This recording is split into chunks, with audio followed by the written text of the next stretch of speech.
Hello बच्चों, अभी आपको हम बताएंगे कि क्या आपका relation between normality and molarity में। आपको ऑलरेडी हमने प्रीवियस क्लास में अ, आपको बता दिए हैं कि नॉर्मलिटी क्या है, नॉर्मलिटी का फार्मूला क्या है।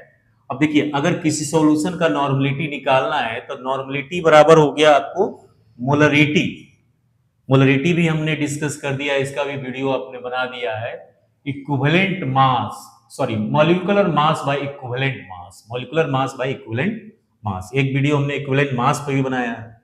तो ये जो हमारा नॉर्मलिटी ऑफ एसिड, अगर किसी एसिड का निकालना है तो ये हो गया molarity by basicity, molarity into basicity, basicity number of replaceable hydrogen.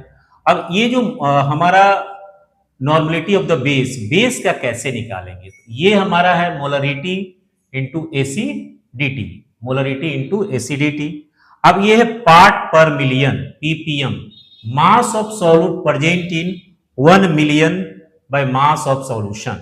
तो पीपीएम बराबर हो गया mass of A by mass of solution into 10 to the power 6।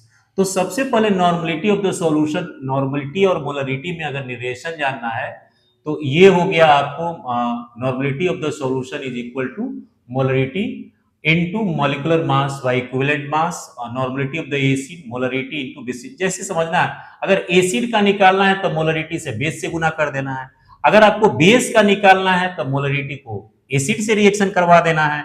और पार्ट पर मिलियन जो है, mass of solute present in 1 million means 10 to the power 6, ये ध्यान देना है, 10 to the power 6 part by mass of solution. PPM हो गया mass of A by mass of solution into 10 to the power 6। तो ये रिलेशन आपका normality और मोलरिटी में है।